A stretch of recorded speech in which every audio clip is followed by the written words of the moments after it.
gonna start it over. It's buffering taking this time. You heard me. Yeah, because I thought it looked like it wasn't recording. And I heard them sound like they was fighting upstairs. And so I was like, hey. Okay.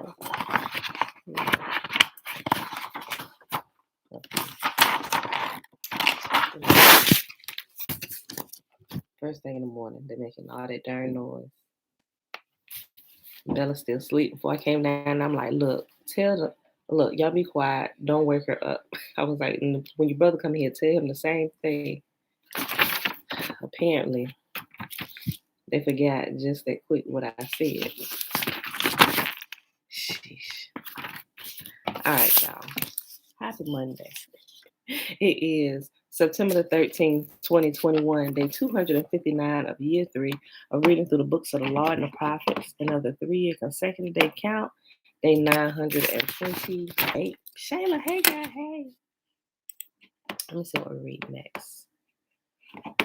When we get to these books right here, I always forget the line of succession.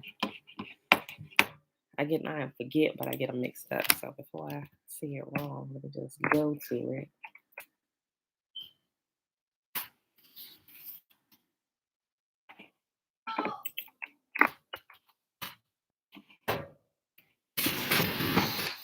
I was about to say, we read Micah. Yeah. See, I would have said Micah. But it's Zephaniah. That's right. Okay.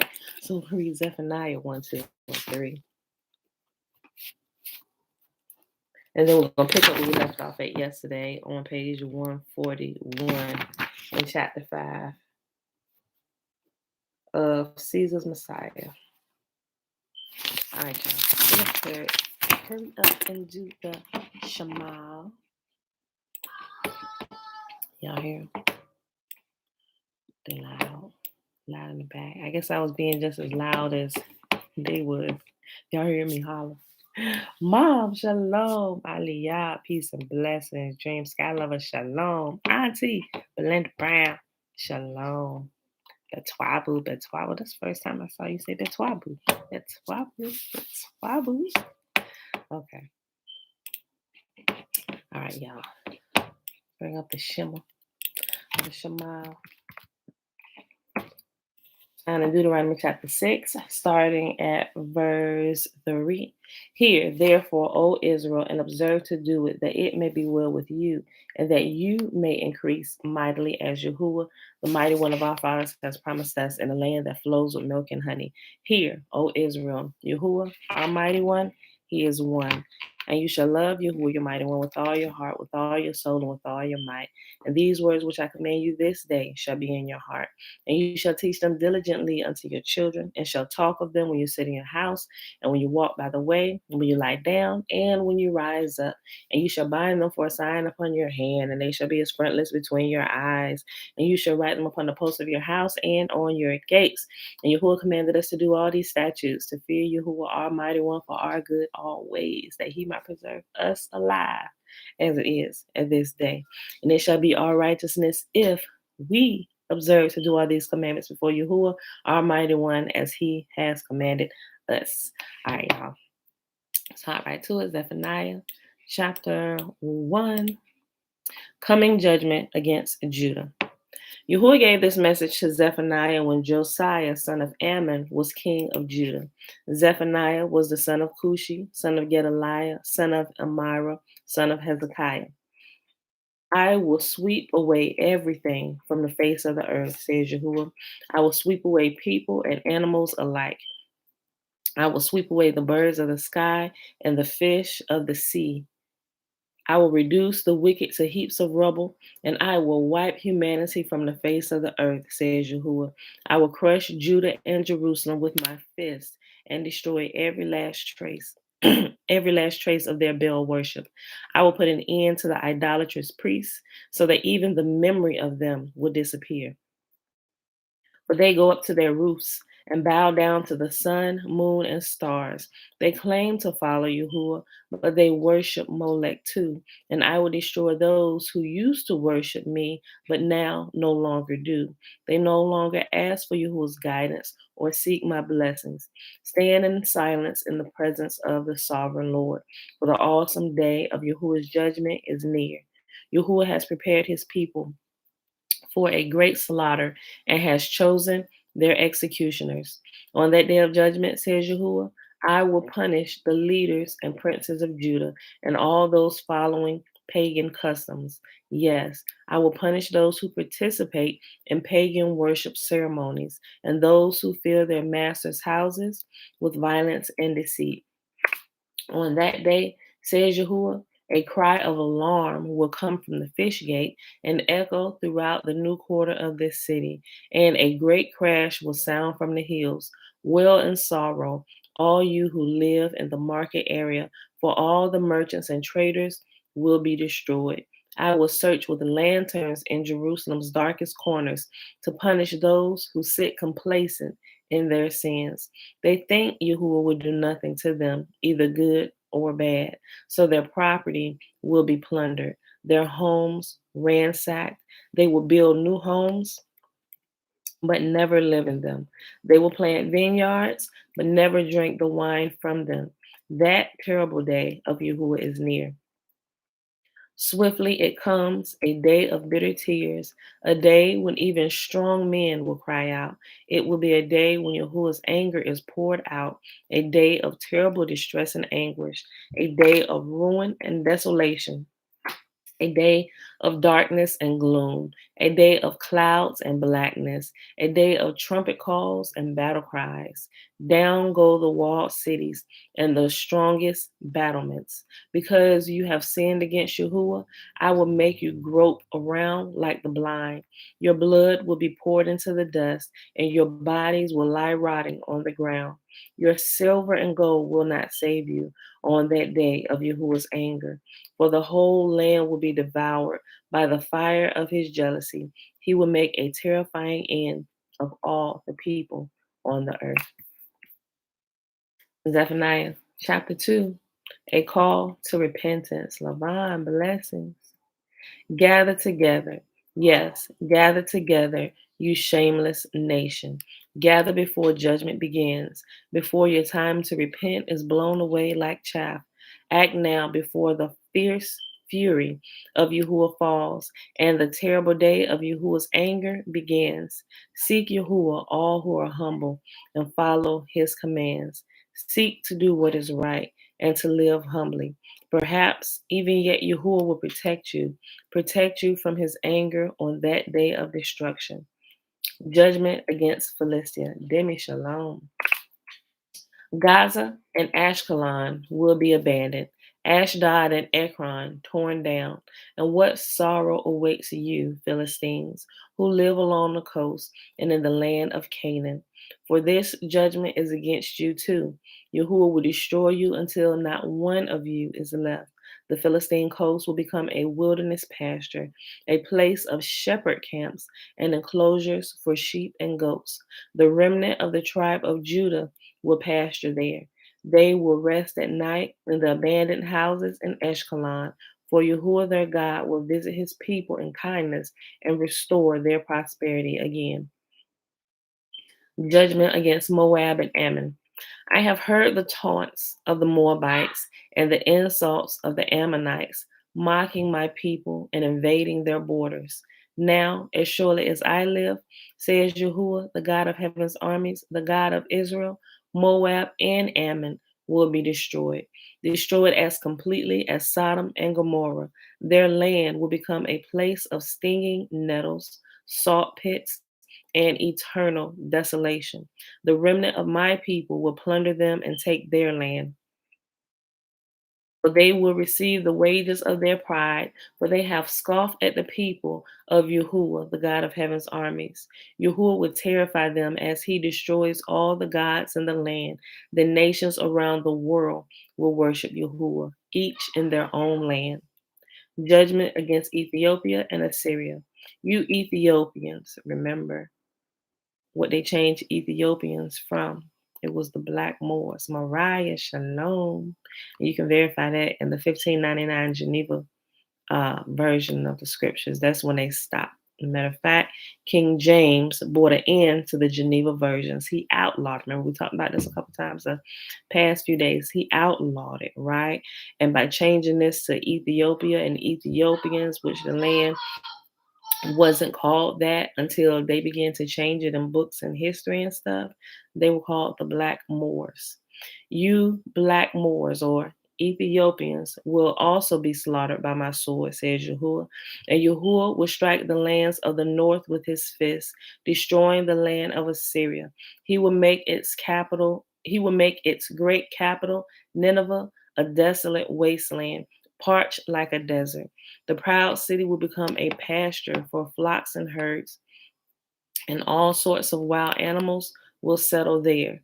The desert owl and screech owl will roost on its ruined columns, their calls echoing through the gaping windows. Rubble will block all the doorways, and the cedar paneling will be exposed to the weather. This is the boisterous city once so secure. I am the greatest, it boasted. No other city can compare with me. But now look at how it has become an utter ruin, a haven for wild animals. Everyone passing by will laugh in derision and shake a defiant fist. Last chapter for the day, Zephaniah chapter 3, Jerusalem's rebellion and redemption. What sorrow awaits rebellious, polluted Jerusalem, the city of violence and crime? No one can tell it anything. It refuses all correction. It does not trust in Yahuwah or draw near to its God. Its leaders are like roaring lions hunting for their victims. Its judges are like ravenous wolves at evening time, who by dawn have left no trace of their prey. Its prophets are arrogant liars seeking their own gain. Its priests defile the temple by disobeying Yahuwah's instructions, but Yahuwah is still there in the city, and he does no wrong. Day by day, he hands down justice, and he does not fail, but the wicked know no shame. I have wiped out many nations, devastating their fortress walls and towers. Their streets are now deserted. Their cities lie in silent ruin. There are no survivors, none at all. I thought, surely they will have reverence for me now. Surely they will listen to my warnings. Then I won't need to strike again, destroying their homes. But no, they get up early to continue their evil deeds. Therefore, be patient, says Yahuwah. Soon I will stand and accuse these evil nations, for I have decided to gather the kingdoms of the earth and pour out my fiercest anger and fury on them. All the earth will be devoured by the fire of my jealousy. Then I will purify the speech of all people so that everyone can worship Yahuwah together. My scattered people who live beyond the rivers of Ethiopia will come to present their offerings. On that day, you will no longer need to be ashamed, for you will no longer be rebels against me. I will remove all proud and arrogant people from among you. There will be no more haughtiness on my holy mountain. Those who are left will be the lowly and humble, for it is they who trust in the name of Yahuwah. The remnant of Israel will do no wrong. They will never tell lies or deceive one another. They will eat and sleep in safety, and no one will make them afraid. Sing, O daughter of Zion. Shout aloud, O Israel. Be glad and rejoice with all your heart, O daughter of Jerusalem. For Yahuwah will remove his hand of judgment and will disperse the armies of your enemy. And Yahuwah himself, the King of Israel, will live among you. At last, your troubles will be over, and you will never again fear disaster.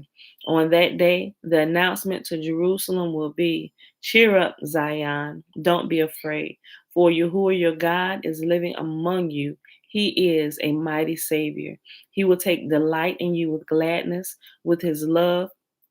He will calm all your fears. He will rejoice over you with joyful songs. I will gather you who mourn for the appointed festivals, and you will be disgraced no more. And I will deal severely with all those who have oppressed you. I will save the weak and helpless ones. I will bring together those who were chased away. I will give glory and fame to my former exiles wherever they have been mocked and ashamed. On that day, I will gather you together and bring you home again. I will give you a good name, a name of distinction among the nations of the earth, and I will restore your fortunes before their very eyes. I, Yahuwah, have spoken. All right, y'all. And that was the entire book of Zephaniah, chapters 1, 2, and 3. And Wednesday, when we come back, we will be reading Haggai.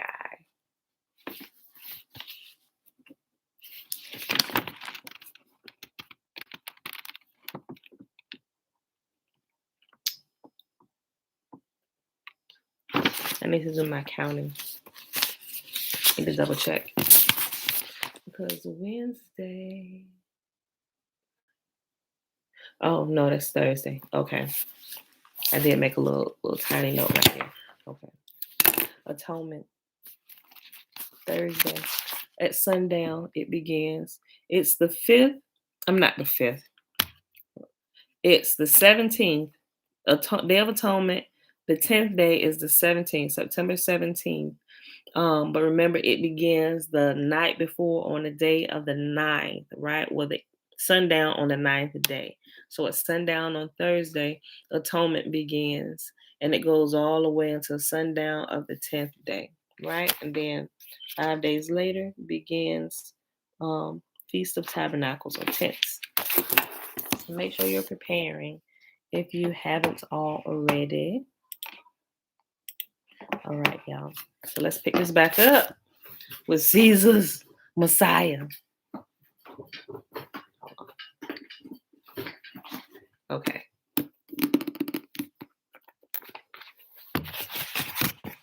Okay, so we finished with the 34 list of comparisons, the ones he did right here between Titus and Jesus. And now he's this next section is called The Entrance to the Typological System, page 141, Caesar's Messiah. If you don't have it and if you want it, you can get it from Amazon. I put the Amazon link in the description box and I'll pin it also in the comment section. It'll be in both places on YouTube and Facebook.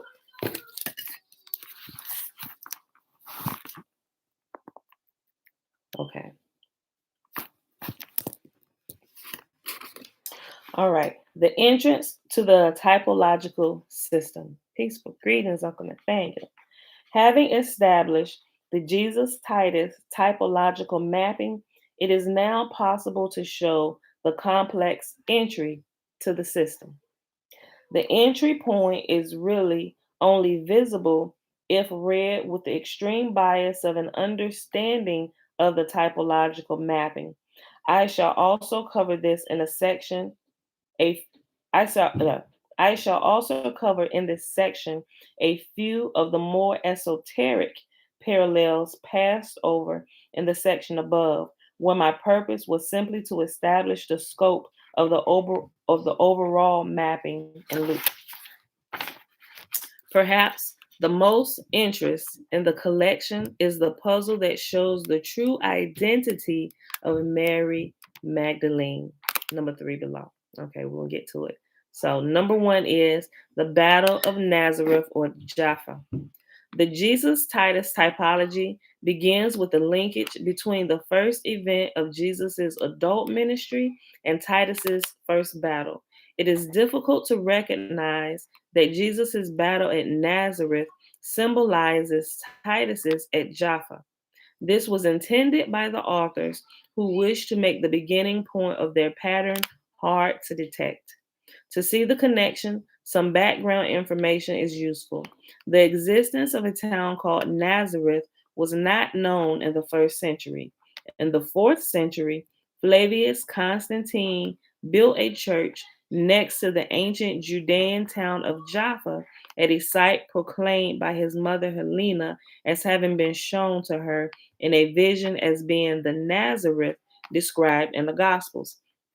Scholars have found no conclusive evidence of a first century village at the site, however, and the basis for Helena's selecting the site had been a mystery. Understanding the Jesus Titus typology shows the reason. Helena knew that the site was Nazareth because she understood the Jesus Titus typology and knew it was the location of Titus's first battle, right? So y'all hear people sometimes saying Jesus of Nazareth. They don't quite understand that they still talking about Titus. All right. To begin, Jesus stated in Luke 4 that the Jews of Nazareth would one day say the proverb, "Physician, heal thyself." Luke chapter 4 and 23. Jesus' prophecy comes to pass, so to speak, in Josephus' passage below concerning the battle of Jaffa, when the role of the Jewish defenders became reversed. In other words, the rebels who refused entry to the Romans on the first wall were then refused entrance by the townspeople at the city's second wall. Those keeping people out had become those trying to get in. The physician had become the patient. Quote, and as they fled to their first wall, the Romans followed them so closely that they fell together with them. But when the Jews were endeavoring to get again within their second wall, their fellow citizens shut them out, as being afraid that the Romans would force themselves in with them. It was certainly God, therefore, who brought the Romans to punish the Galileans. End quote. That's found in Wars of the Jews 3:7, 291 through 293. Joe, Lord, did I woke their sister up. I told them to be quiet. Can y'all hear him in the background? Oh, gosh. I don't want to holler in y'all ear. They get louder. I'm going to have to just go to the bottom of the stairs real quick. Tell them to shut up. Okay. Josephus' passage records that the Jews healed themselves of their demonic fever by killing one another after they had been sealed outside the city. Quote, many were run through by the swords of their own men, and many by their own swords. End quote. Wars of the Jews 3:7 and 296. 1 second, because they just getting louder and louder. Hold on. Y'all gonna hear me holler, so excuse my screaming. Hey, Joshua, Josiah, Isaiah, and Bella. First of all, cut that TV down. Yeah. Go tell Jeremiah to cut that alarm clock off. You sit here and y'all be quiet. If I hear y'all bouncing around on my bed and stuff, I'm gonna kick everybody out. I'm gonna lock my door and y'all gonna go in your own room.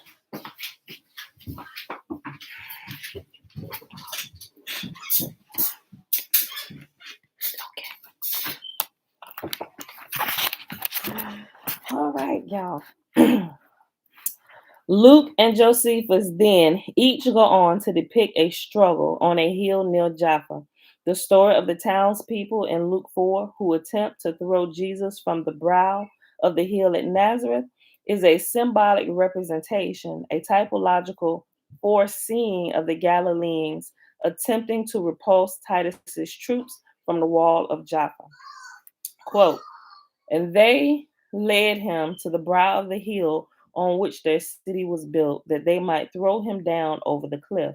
End quote. Luke 4 and 29.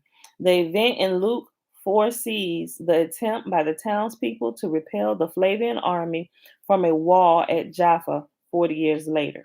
Quote, and when the soldiers brought ladders to be laid against the wall on every side, the Galileans opposed them from above for a while, but soon afterward they left the walls. Then did Titus's men leap into the city. End quote. And that's Wars of the Jews 3:7, 301 through 302. Next, Titus, represented by the Roman army, and Jesus both passed through the Jews that could not throw them over the cliff and going their way to heal those possessed by the spirit of the demons in Galilee. Quote, then passing through the midst of them, he went his way. End quote. Luke chapter 4, verse 30. So when the fighting, quote, so when the fighting men, what in the world? So when the fighting men were spent, the rest of the multitude had their throats cut by Titus's soldiers. End quote. And that's Wars of the Jews 3:7 and 304. Number two, the demoniac at Capernaum who was the first to name the Christ. In Luke 4, Jesus then moves on to Capernaum, where he encounters a man who has a demon. The demoniac of Capernaum was the first person in Luke to declare Jesus was the Christ, saying that he knows that Jesus is the Holy One of God. Quote, then he went down to Capernaum, a city of Galilee. Now in the synagogue there was a man who had a spirit of an unclean demon, and he cried out with a loud voice, let us alone! What have you to do with us, Jesus, you son of Jesus of Nazareth? Have you come to destroy us? I know who you are, the Holy One of God. End quote. Luke chapter 4, 31 and 33 to 34. There was another individual who was possessed by a demon while he was at Capernaum, Flavius Josephus. These attributes were recorded in Josephus's autobiography. Quote, and I would have performed great things that day if a demon had not been my hindrance. For the horse threw me on the ground, and I was carried into Capernaum.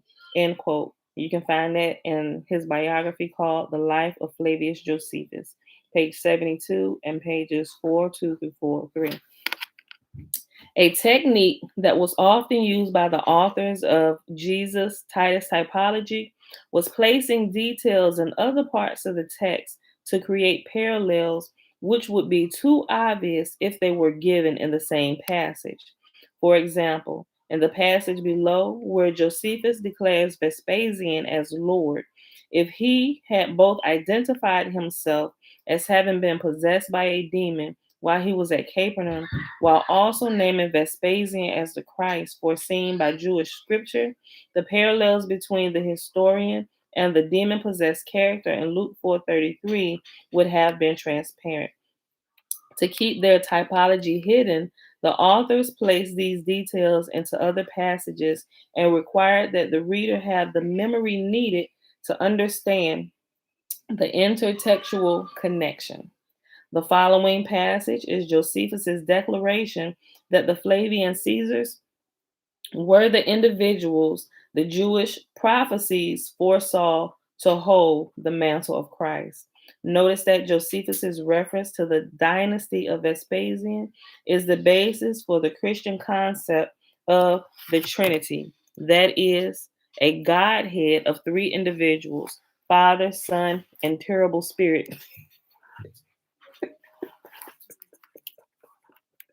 That's gonna be our title for the day. Hold on. Look, I wasn't cracking making a joke right there. He actually said that he got Father, Son, and terrible spirit. Hold on. Somebody gonna get pissed with me today about this. But everybody that's here know those weren't my words, and I ain't making fun of people that's still walking around with this lie over their life. Hold on. Jerry, peace and blessings in the name of Yahuwah, Josiah, Shalom. Okay, let me read that again. Okay. The following passage is Josephus's declaration that the Flavian Caesars were the individuals the Jewish prophecies foresaw to hold the mantle of Christ. Notice that Josephus's reference to the dynasty of Vespasian is the basis for the Christian concept of the Trinity. That is, a Godhead of three individuals, Father, Son, and a terrible spirit, Vespasian's other son, Domitian. That's who the terrible spirit or the Holy Spirit was representing, Domitian's other wicked son, Domitian, which contains the Christ foreseen by Jewish scripture. Let me read that again. Notice that Josephus's reference to the dynasty of Vespasian is the basis for the Christian concept of the Trinity, that is, a Godhead of three individuals, Father, Son, and a terrible spirit. Vespasian's other son, Domitian, which contains the Christ foreseen by Jewish scripture. Quote, what did the most to induce the Jews to start this war was an ambiguous oracle that was also found in their sacred writings, how about that time one from their country should become governor of the habitable earth. The Jews took this prediction to belong to themselves in particular, and many of the wise men were thereby deceived in their determination. Now, this oracle certainly denoted the dynasty of Vespasian, who was appointed emperor in Judea. End quote. And that's in Wars of the Jews 6:6 and 3:12 through 3:13. However, what is most important for understanding this typology is simply that in both Josephus and the Gospels, a demoniac from Capernaum was the first to recognize the Christ, and that this occurs following a battle at Jaffa or Nazareth. Quote, Thou, O Vespasian, art Caesar and emperor, thou and this thy son. Bind me now still faster and keep me for thyself, for thou, O Caesar, art not only Lord over me, but over the land and the sea and all mankind. End quote. And that's in Wars of the Jews 3, 8, and 4, 1 through 4 and 2. I believe these are the page numbers, y'all. 3, 8, 4, 1 through 4, 2. I got to look at it because you got Wars of the Jews, and but it's another one. It's a few of them, as a matter of fact, and it's different volumes and stuff. So I'm just reading the numbers. I don't want to say it's a chapter when it's actually a page, and I don't want to call it a page when it's actually a chapter. So that's why I'm just saying it like I see the numbers. I'm gonna have to go open it back up to double check that.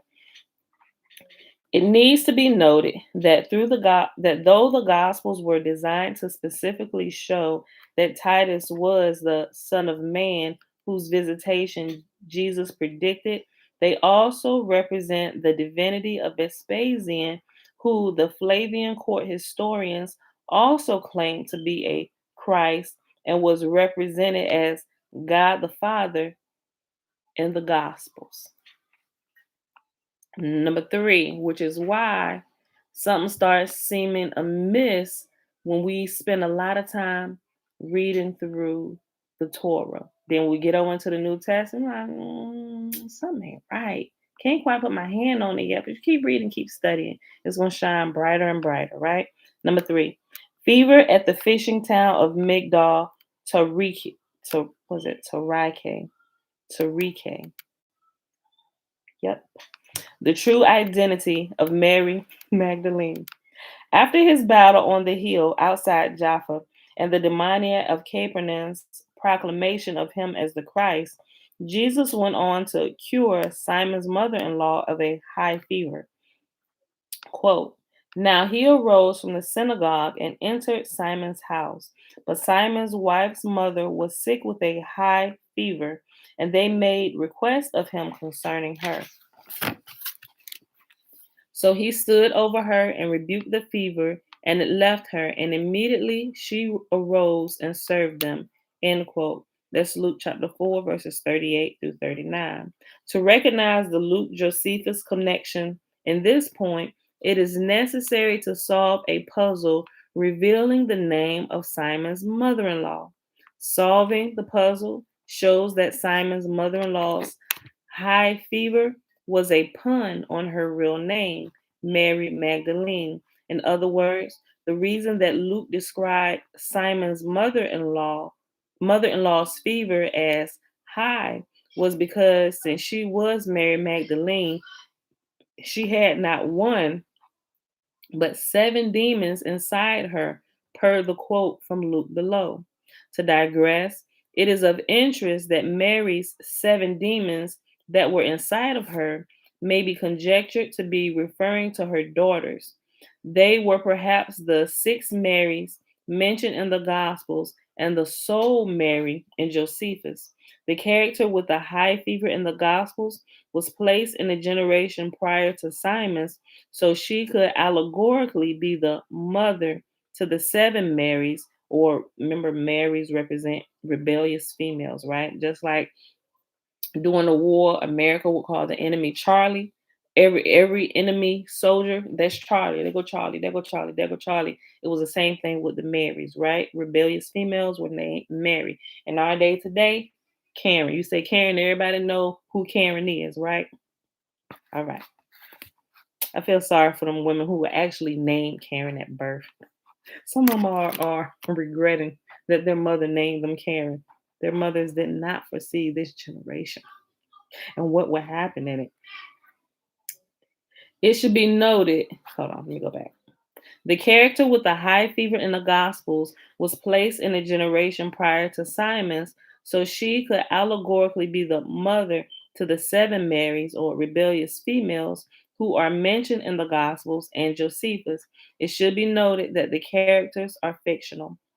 As is well known, the word Magdalene is based upon the Greek word migdal, meaning tower, and is thought to indicate a woman who comes from a town on the Sea of Galilee named Migdal.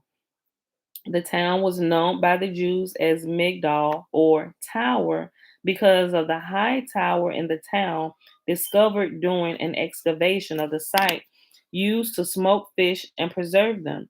The pun between Simon's mother in law's fever and Magdalene was created from the fact that the Greek word used to describe Simon's mother in law's fever as high, Miguel, meaning high or towering, is very close in its Greek spelling to Migdal.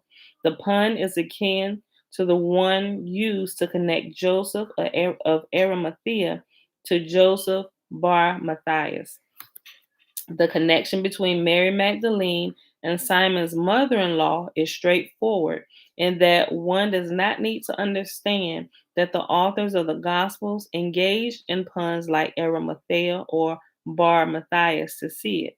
The author of Luke left a clear path of logic to the identity of Simon's mother in law as Mary Magdalene by their shared attributes of an exorcism, being ill, and the serving of Jesus, and the conceptual parallel between a high fever and a town named Tower.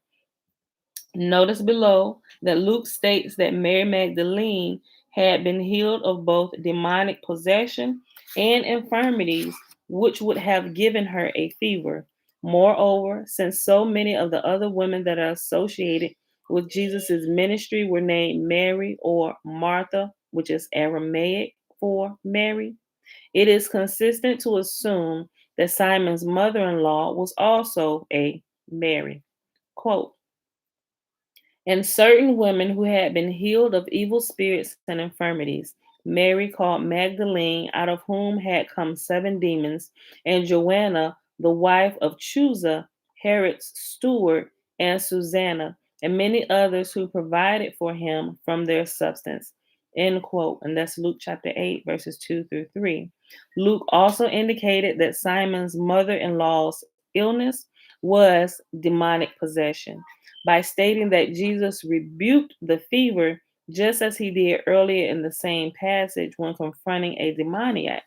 Quote, but Jesus rebuked him, saying, be silent and come out of him. When the demon had thrown him down before them, he came out of him without having done him any harm. End quote. Luke chapter 4, verse 35. The Roman wordsmiths had a clear objective with their pun on Migdal.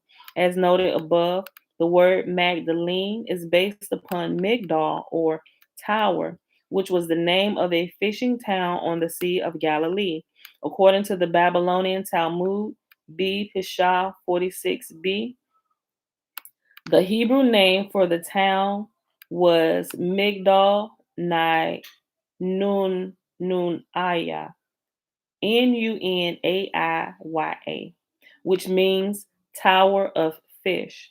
Josephus called, you see how it's connecting all of these, the Babylonian Talmud, the works of Josephus, the New Testament, all of these things that were being created during this time. It was like sequels. It's like you got, how I mentioned it before, like you have the superhero series, like all the different superheroes, and it kind of bring all them superheroes together in Avengers. And then you have Endgame, and you see all the superheroes from all the characters. It's like one of these things, and they break them up into individual stories. So if you read one little story over here and one little story over here, you kind of left wanting, because each little um each little movie or mini series leaves you thinking about something, but then they come out and they create like a sequel to it, or they do like a mini series that answers questions that were kind of presented to you, different scenarios that were presented to you. I wonder what happened there. Then boom, here comes a sequel that goes all the way back to the beginning and explains everything up to the point where this happened, and the last moment is like, oh, so that's what that was. That was him the whole time. Josephus and the Piso family, y'all. He called them Roman wordsmiths. Okay. Josephus called the city of Migdol by its Greek Tariche, which comes from the Greek word Taricheun, Taricheuein, meaning to smoke or preserve fish. In fact, the smoked fish of Galilee were famous throughout the Roman Empire, and was likely the inspiration for the fishing for men metaphor in the Gospels. To understand the author's point, one must recognize that the rebels who were fished by Titus came from the Galilean village called both Migdol and Tyriche. You can find it in Josephus, Wars of the Jews 3:9 and 4:57. So the point of Luke's pun on Migdol is that the fishing town of Tyrache or Migdol, like Mary Magdalene, had individuals with a high rebellious fever who were cured by Jesus. Josephus recorded another clue to assist the reader in understanding that the demonic possession of Mary of Migdol was the fever of Simon's mother in law by recording that he also had a fever at Migdol that accompanied the demonic possession he suffered above. The witty point being that since Josephus had a demonic fever, while he was rebelling from Rome, he was, in keeping with the logic of the Gospels pun, taken to the place where people had a demonic fever, Tyrache or Migdol. Quote, I continued feverish that day, and as the physicians directed, I was that night removed to Tyrache. End quote. You can find that um in his in Life of Flavius Josephus, page 72 and 44. But why did the authors go to the trouble of creating the complex Migdal pun? Why did they not call Simon's mother in law by her name, Mary Magdalene, or simply create a story that had Jesus visiting Tyrache? The point was to create a linkage to the fever at Tyrache or Migdal. At this precise point in Luke's story, that was difficult to see. The authors of the Josephus Gospels typology concluded that it would have been too obvious to start the story of Jesus' ministry with stories about a battle on a hill near Jaffa or Nazareth, followed by the naming of the Christ by a demoniac from Capernaum, and then follow these parallels with stories about curing the messianic fever at Tyrache or Migdal, and one describing fishing for men on the Sea of Galilee. To make the beginning of the parallel sequence more difficult to see, They used different names for the same locations: Nazareth for Jaffa, Migdal for Tyre, and hid the names of the demoniac of Capernaum and Simon's mother-in-law puzzles. Y'all ever see what's that movie? Uh the movie with the movie with Will Smith. I think it was Collateral Beauty, something like that. I think it's Collateral Beauty. The movie where his daughter had died. And from the beginning, when you're watching this, as you get towards the end of the movie, as more of the clues and more of the visions and flashbacks become clearer, you realize that this is his story and that this was his daughter that actually died. But if you watch it from the beginning, and there's other movies that did that, but this was the first one that kind of came to mind, you begin to realize, like what they were saying, if they had added some of these same things at the beginning, people would have automatically just knew what it was, right? They would have just completely gotten it from the beginning. But to add more suspense to it, they spread it out just a little bit and put it in places where it's not so obvious, so it can keep your attention to the end. They want to keep you in suspense as long as they can before you figure out the truth of what's going on, right? Also, another movie, it's a lot of movies that do that really good. A lot of them, it's like, oh man, you got people guessing through the movie. This is exactly what this is, y'all. We see it all the time. That movie, it was Crash. Y'all ever seen that movie Crash? It was done like in the early 2000s, right? I believe, if I remember correctly, I think Keanu Reeves played in it. I could be wrong. I think it was Keanu Reeves though. No, I think that was the but anyway, the point of the story was there were, I think it was four different groups of people, and this is all happening on the same day, but four different groups of people, or it followed the lives of four different people.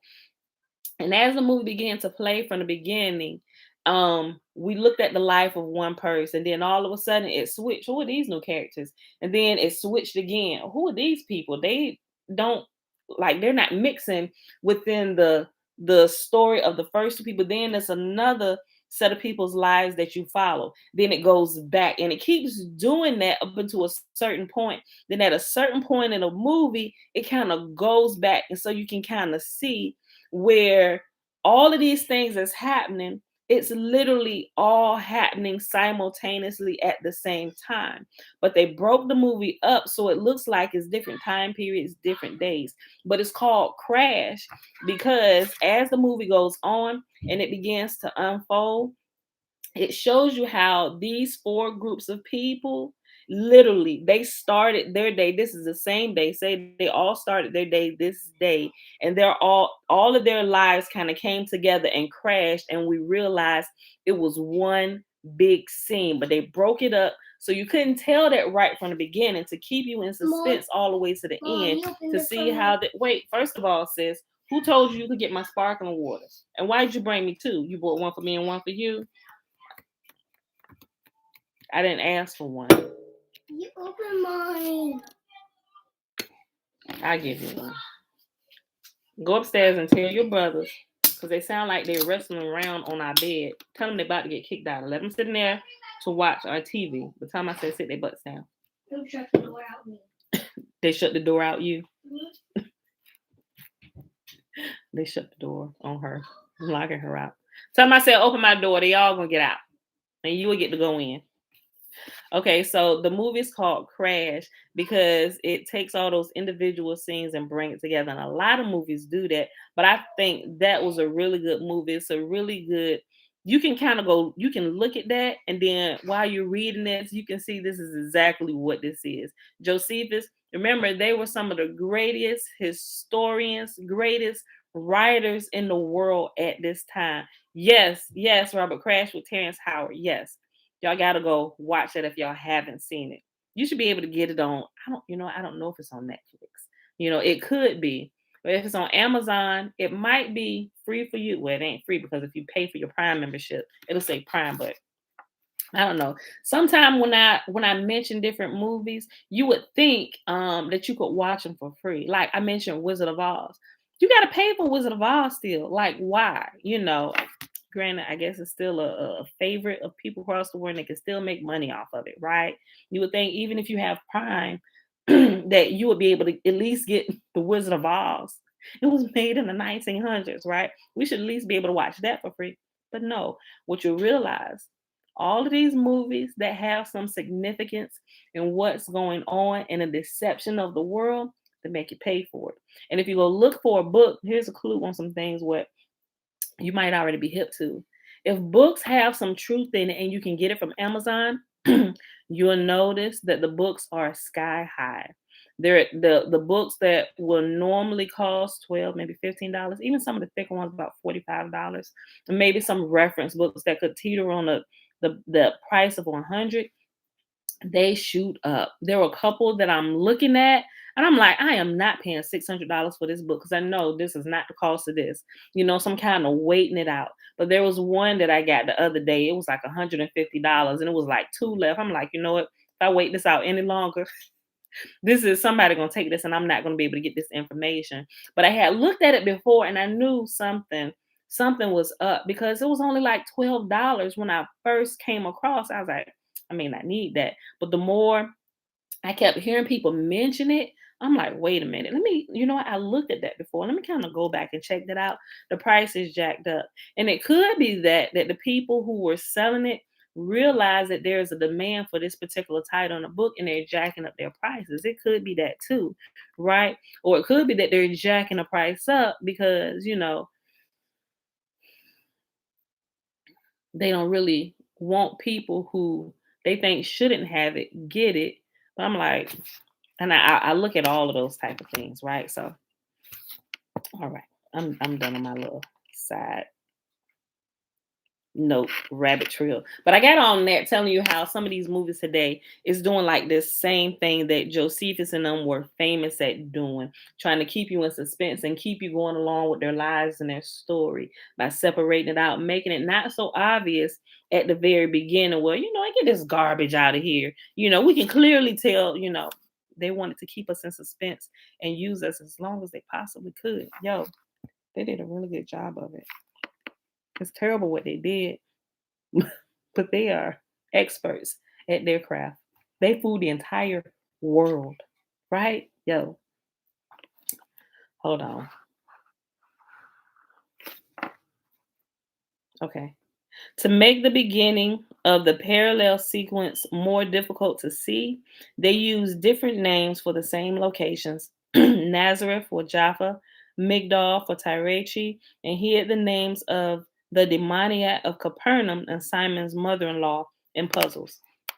Though these beginning links of the typological sequence are difficult to see, this complexity now ends, and many of the next parallels are easy to spot once the pattern that they are a part of is recognized. What is really important about the beginning connections is that they show a geographical pattern between the Gospels and Josephus. Both stories begin in Nazareth, Jaffa, go on to Capernaum, then to Tyrechi, Migdal, and then the Sea of Galilee. And also, let me mention this by also recognizing some of these things, even though the world seems like, well, to some people it seems like it's the end of the world. Some people's like, come, Lord Jesus, now take me out of this place.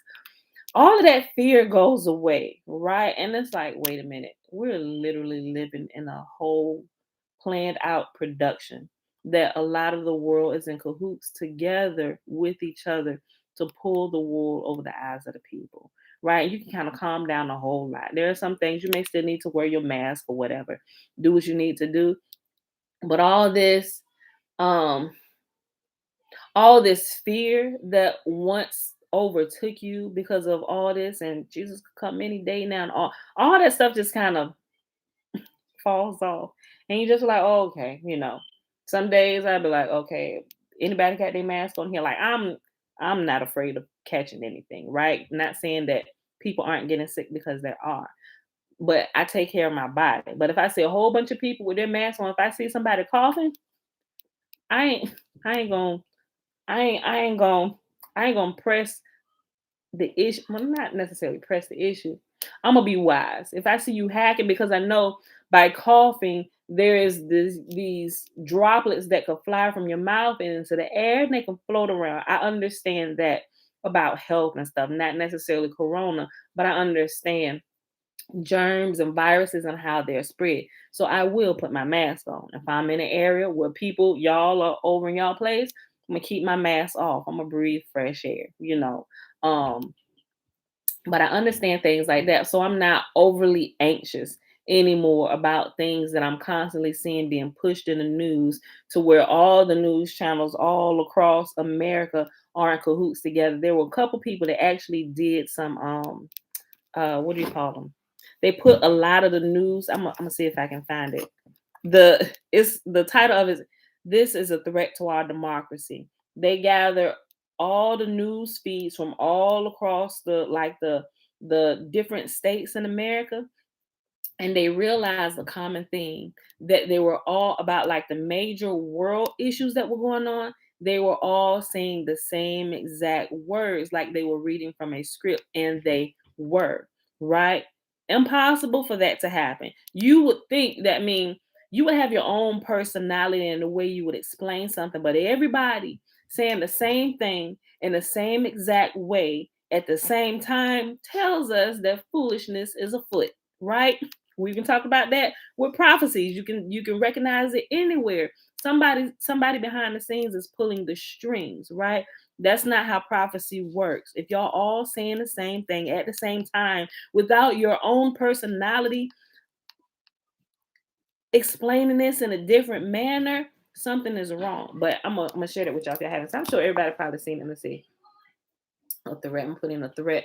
You can just type that in Google. A threat to our democracy. News channels, right? And you'll see what I'm talking about.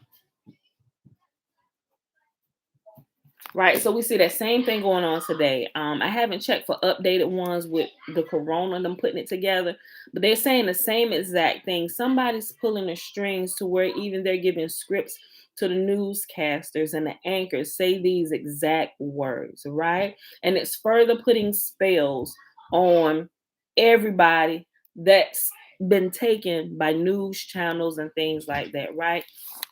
Some things we look to the news for weather and stuff like that, but some things we really go ahead. Some things we really do not need to be watching because it keeps us under the spell of delusion, and we're putting spells with words and the way they say things. A lot of people think they got to go do all this hocus pocus. No, a spell can be put on you by simply saying a certain set of words in a certain order, just what would seem to be to us in a normal way.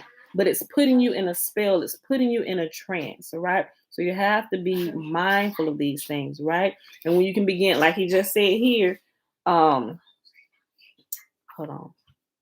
Right here, he said, though these beginning links of the typological sequence are difficult to see, this complexity now ends, and many of the next parallels are easy to spot once the pattern that they are a part of is recognized, right? So once we recognize something, it's easy for us to see, oh, that's what that is right there. Be careful. Nope, nope. Once we see it, we can't unsee it, and we thereby wake ourselves up and we're aware of our surroundings and we don't continue to fall into the trap or fall into the we step out of this line where the sheep are headed towards a slaughter. Y'all seen the movie Divergent?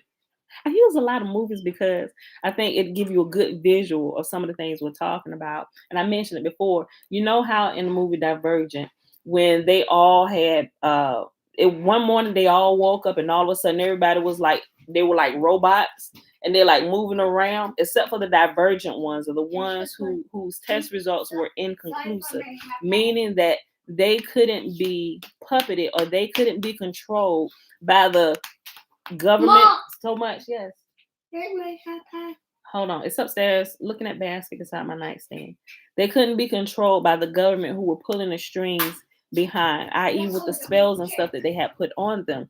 All of those ones who tested as divergent needed to stay hidden, otherwise they would kill them. right? Because the divergent ones would be the catalyst for change and waking up the sheeple, right? But when they realized what was happening, they kind of flowed with it. They didn't flow with it because, oh my gosh, let us get in line. They flowed with it to, like, everybody that was walking, they was just like robotically tying their shoes, nobody getting up, everybody in the line walking. And once they started realizing, they just kind of did it and kind of got in and was looking like they was a part of it while they looking around like this, like, what is going on? Why is everybody doing this? And then you catch eye contact with the other divergents, like, wait, what's going on? But you're trying to, and you see the government standing by, watching everybody, making sure all the sheep are doing what they tell them to do. But the divergent ones, they haven't made themselves known yet. They just trying to figure out themselves. It's like waking up, like, what in the crap is going on here? It's like we woke up like, what in the world, right? And so we still kind of, we're not necessarily walking with them, still being sheeple, but we're kind of moving in stride until we figure out what is going on, until we can see a way that we can break away and get out of there, right? And so once the government, the ones where they're watching them, when they turned their head and they saw the opening, they kind of made eye contact, like, there's our opening, let's get out here. And it's like, what is going on? And they huddle amongst themselves. Wait a minute. You hug again. I'm a hug right with you, boy. Mom, what? I when you said where that was, I was not getting. Yeah, but listen. She started crying. Yeah, look. First of all, I don't even know the password. I changed the password so much because y'all kept figuring it out that I forgot it myself. So we all trying to figure out what the passcode is to this thing, y'all. But anyway, a new one. All right, y'all. I'm done for today. I'm done. But go watch the movies if y'all get a chance. I really don't have a lot of I have to watch movies on the run. Like while I'm doing stuff, I had to watch stuff on my phone. So it seemed like I sit and watch movies all day when I really don't. I just kind of let stuff play in my ear and kind of watch it while I'm doing stuff. I don't know. I like to use it because it's good. It's like good visual to use when you're teaching somebody something. You're trying to explain spiritual principles. Because I think Hollywood does a really good job of showing some of these things. Not that they were making movies with that in mind, but we can use it as a teaching aid in a second. Plus, everybody's downstairs, so that's it for today. Yes. I can end it first. Can I end it for once? No. Can I end it? You better get the frog out your throat, boy. Mommy, can I get on your laptop? Because no, you cannot. They got on it. I don't care that they got on it. I got some work I need to get done. And y'all all need to plug your laptops in so they can charge. Y'all need to start. Yeah, I don't care that it's glitched. I want them typing two typing lessons done today. Yeah, 2. Keep on. We're gonna make it 3. You got another face you want to make? Okay, that's what I thought. Okay, y'all. Wait a minute, Sudie. Okay, y'all. It's Monday. Nope. Monday, September the 13th, 2021, day 259 of year 3 of reading through the books of the law and the prophets, and of the 3-year consecutive day count. Wait a minute, Bella. Day 920. Day 928. We read Zephaniah 1, 2, and 3, and then we read Caesar's Messiah, chapter 5, page 141 up to page 140. Well, the end of 148. So we'll pick it up on 149 over here. Make sure I do that. Okay, so we'll start with number 4. The number 4 is the city that recognized the Savior. Okay, y'all. Wait, George, yes. Okay, we'll look at that in a second, Isaiah. Okay, all right. Sorry, guys. Sorry. But all the the screen. Trina. You done seen all the ones I mentioned. Okay, yeah, so you know what we're talking about. I like to use them as good as examples. Everybody's mostly familiar for the most part, at least those of us here in America. I'm not really sure about UK and some of the other places that join in with us from time to time. But I know for certain America knows and heard about these movies. Okay, so... Are there any Torah only fellowships online? You know what? I've seen some. Mind you, I understand that everybody is still learning, so some of them, I don't even know that I want to give y'all any names. You just go and look, and then I think you would need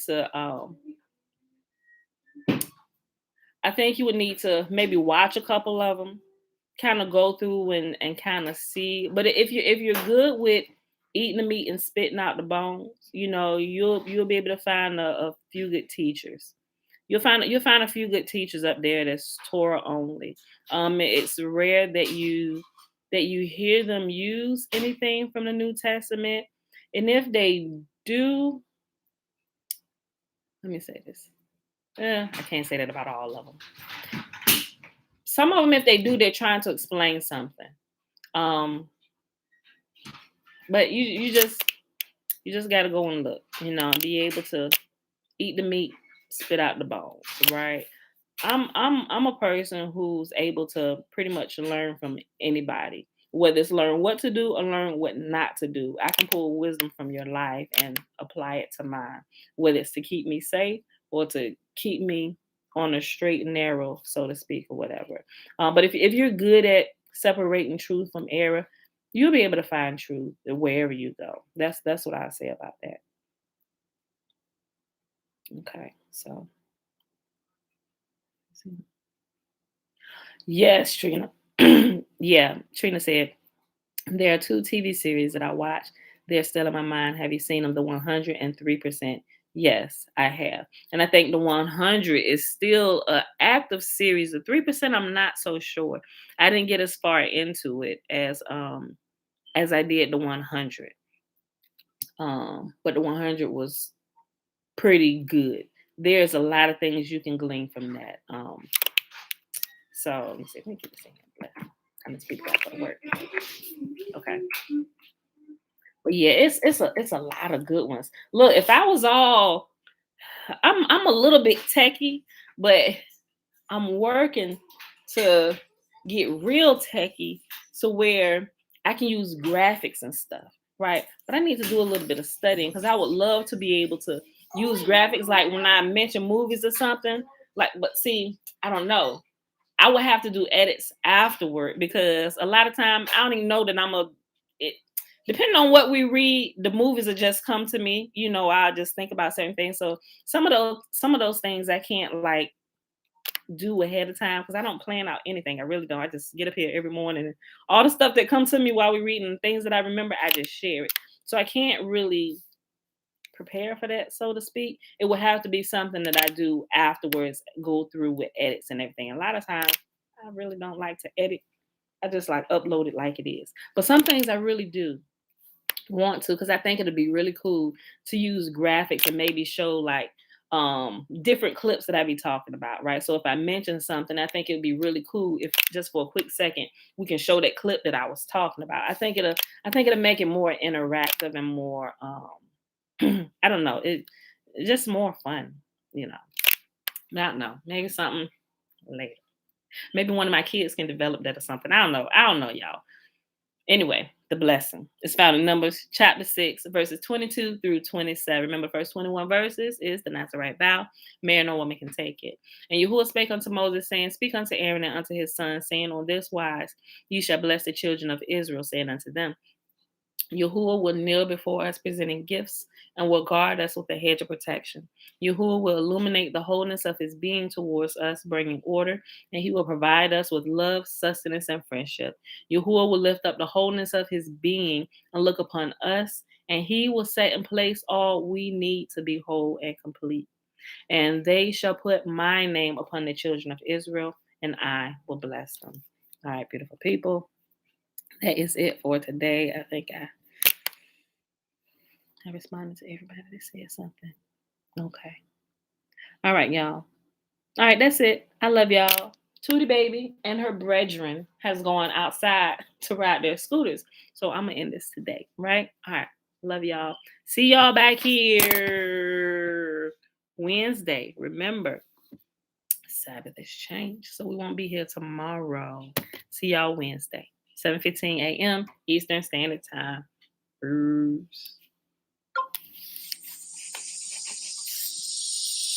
Bye, y'all.